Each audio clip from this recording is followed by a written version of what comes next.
Hello friends, Radhe Radhe. आपके channel में पढ़ाई चर्चा में बहुत बहुत स्वागत है। अगर आप यूपीटीजीटी की तैयारी कर रहे हो, फिर बायोलॉजी स्टूडेंट हो और शायद आपके मन में भी एक सवाल ज़रूर आया होगा कि क्या मुझे हर चैप्टर के अपने नोट्स बनाने चाहिए, क्योंकि एक तरफ लगता है कि नोट्स बनाएंगे तो रिवीजन मतलब बहुत आसान होगा, लेकिन दूसरी तरफ ये भी डर लगता है कि अगर हर एक चैप्टर के नोट्स बनाने बैठ गए तो पूरा सिलेबस कब पूरा होगा पता नहीं। लेकिन यही गलती बहुत सारे स्टूडेंट जैसे शुरुआत में कर देते हैं, जैसे हम सारे स्टूडेंट ऐसे कर देते हैं शुरुआत में कि एक चैप्टर पढ़ने से ज़्यादा समय उसके नोट्स बनाने में लगा देते हैं।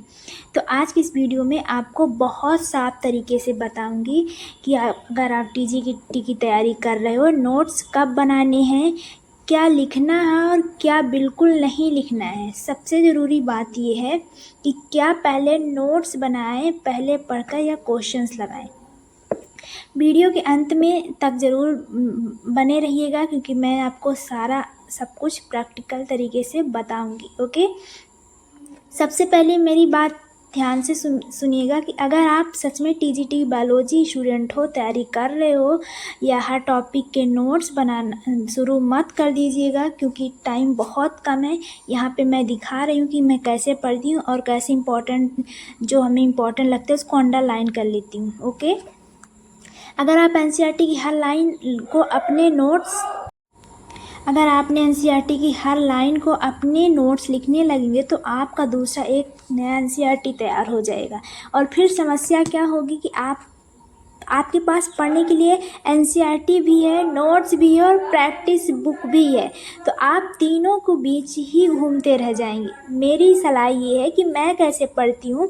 शुरुआत में आपका लक्ष्य नोट बनाना ही नहीं है, बल्कि सिलेबस को समझना है, पढ़ाई का फाउंडेशन मजबूत करना है। तो अब बात आती है तो फिर पढ़ना कैसे है।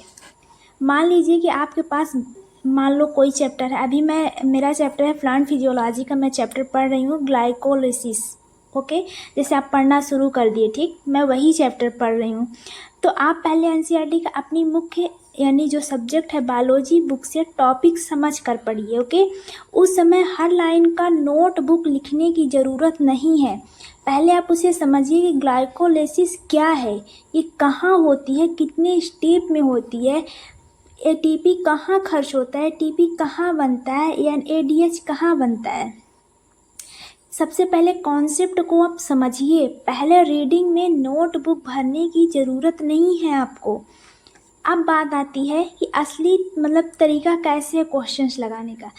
तो चलिए, टॉपिक पढ़ने के बाद सीधे आप प्रैक्टिस सेट उठाइए। ओके, जैसे आपने कोई टॉपिक पढ़ा चैप्टर का, उसके बाद आप डायरेक्ट पहले प्रैक्टिस सेट की बुक उठाइए।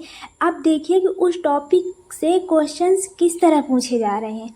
यहीं से आपको पता चलेगा कि एग्ज़ाम के लिए हम कितना ज़्यादा क्या इम्पोर्टेंट है। ओके, मान लीजिए आपने ग्लाइकोलिसिस पढ़ा। ओके, प्रैक्टिस सेट में क्वेश्चन आया कि ग्लाइकोलिसिस कौन सा स्टेप में इनवेरिसिबल होता है, यानी कि ग्लाइकोलिसिस एनएडीएच की स्टेप पर बनता है। किस स्टेप पर बनता है, मैं वही चैप्टर पढ़ रही हूँ, इसलिए आपको वही चीज़ें मैं बता रही हूँ। ओके, तो मान लो कि ग्लूकोज ने नेट एटीपी कितने बनते हैं।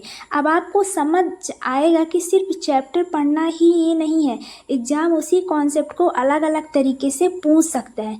मतलब एक दो क्वेश्चंस जो है वो घुमा देता है वहीं पे, लेकिन क्वेश्चंस वही रहता है, बस आपको समझने की ज़रूरत है। अब बात आती है कि अब नोट्स बनाए जाएंगे या नहीं। यहीं पर आपकी नोटबुक काम आएगी। समझ रहे हो, जो चीज़ आपको पहली बार पढ़ते समय इम्पोर्टेंस लगी वही ज़रूरी नहीं कि नोट्स में लिखनी ही पड़े। अगर कोई फैक्ट बार बार क्वेश्चंस में आ रहा है, अगर कोई कॉन्सेप्ट आपको बार बार कंफ्यूज कर रहा है, अगर किसी क्वेश्चन का आंसर आप बार बार भूल रहे हो, किसी टॉपिक में बहुत सारे पॉइंट्स एक साथ रिवाइज करना है। ओके, तो आपको शॉर्ट्स नोट्स की चीज़ यानी नोट्स किताब की कॉपी नहीं होनी चाहिए। यहाँ पे मैं दिखा रही हूँ कि यूथ कंपटीशन टाइम की मैं प्रैक्टिस बुक्स वहीं से लगाती हूँ, प्रैक्टिस करती हूँ, प्रैक्टिस सेट इसी बुक से।